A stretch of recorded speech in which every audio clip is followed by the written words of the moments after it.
What's up, everyone? It's Hey John, and today the markets are green. It's a beautiful day. The birds are chirping, the squirrels are humping, and now I am seeing the coin market cap literally a green day. This must be the unicorn that we dream of, because I have not seen a green day in, well, I don't know. It's been a minute, right?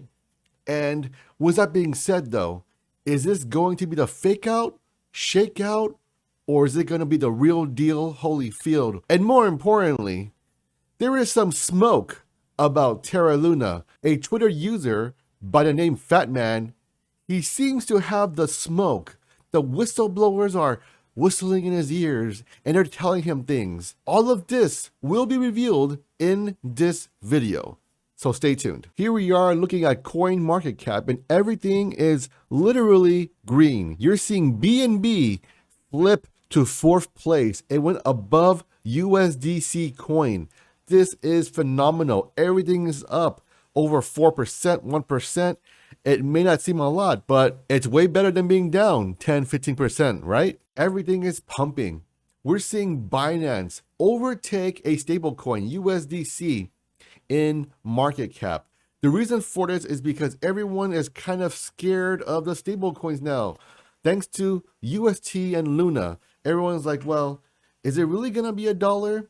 Well, the one thing that we know that holds true is that Binance Smart Chain is one of the more popular smart chains, and as you know, the KuCoins revolve around Binance Smart Chain. So there's no reason for it to go anywhere, and people are getting bullish and they're saying, hey, where can I park my money besides fiat US dollars?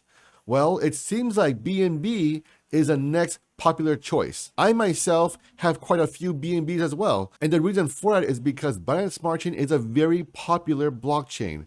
I know that they are not going anywhere, at least in my opinion. And the more and more the BNB pumps up, well, this means that KuCoin season will come back. This means that you will see more altcoins being built on the Binance Smart Chain. And ladies and gentlemen, when that happens, you will see more degen plays coming to the market, and that will further exacerbate the pumping of Binance Smart Chain, in my opinion. And there are also reports of BNB whales moving into my favorite and my only love, Dogecoin. The Korean police seek freeze on Luna Foundation Guard assets, KBS. Well, ladies and gentlemen, Dokuan, LFG, Terra Luna, UST, that was a mouthful, I know, but my God, I gotta say, these cats cannot catch a break. It's one after the other. It is just a non-stop wreckage. The train keeps on crashing. The news keeps on pumping and the gossip keeps on flowing. I suspect that the freeze on these assets is a common policy. It just sounds very dramatic. Typically speaking, when you investigate a company, what do? You freeze their assets. What happens in the movies? Whenever somebody gets investigated, all of a sudden, their credit card doesn't work, their bank account is frozen, nothing works anymore. And it makes sense because they don't want you to flee and run away. But in this case here, obviously it isn't a movie, but I want to give you an example of what I'm talking about. And I'm pretty sure this is a standard procedure. Of course, I cannot confirm because I do not work for the Korean police, but if somebody knows, leave me a comment down below in the description. And the reason why I wanted to say this is because, again, this sounds more of a standard policy than, oh my God, look what happened. Look at the voting on Terra Luna. We now have 65.24%. We have 58 validators who have not voted yet. There was about, I believe, 65 in the previous video. We're seeing 21% abstaining. 0.38 says no. 13.22 says no is a veto. So as you can see, the validators are still voting, but they aren't all voting yet. I suspect they want to get deals in place before they decide to vote yes or no, maybe so. The builders, the validators, these are the lifeblood in the Terra Luna network. It is just that simple. No builders, no validators, no network. Nothing happens without them. Check out the burns. There's over 2,591 transactions, and now we're seeing 281 million Terra Luna's burnt. Yesterday when I was covering this, it was around 1,400 transactions and it ended up with 1710. And currently today, there's 506 transactions. So we're seeing an increase of about 1,000 transactions per day. And this is fantastic. I think this is great because the community is taking the matters into their own hands and they aren't waiting for Dokuan and Luna to take action. They're doing their part as a community member in Terra Luna because they wanted to survive and they are doing their best. Dokuan says, to clarify, as I've noted multiple times, I don't think sending tokens to this address to burn tokens is a good idea. Nothing happens except that you lose your tokens. I want there to be no confusion whatsoever. Somebody asks, hey, how about UST burn address? Dokuan says, same address, feel free. So Dokuan says, okay, you want to burn? Go burn. Here is the burn address. But there is no reason for you to do this because when you burn it, well, nothing happens, right? It just goes into a dead wallet and it goes away forever. And now there's some controversy coming around saying, hey, Dokuan has access to his burn wallet and he's gonna rug you again. Well, that simply isn't the case from my understanding. And people are just looking for ways and angles to attack the guy. And you know what?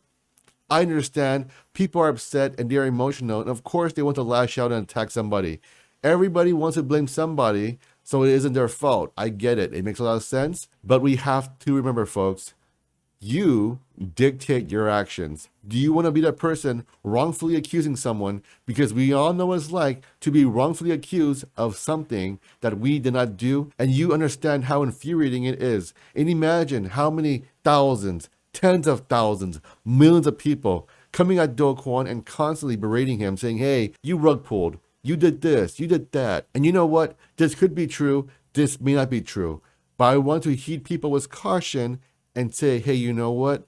Let the evidence present itself and then make your judgment call. It won't be too late, I promise you. Fat man, in the past 48 hours, I have been contacted by several whistleblowers. At Stablecoin, I know about the bailout from Jump in May 2021, and I know exactly how much you owe them every month in Luna. Hint, how many zeros in a million? Jump, I know exactly what you did to manipulate retail into losing billions on UST, but especially Luna. At Kanef Korea, I know who controls you behind the scenes.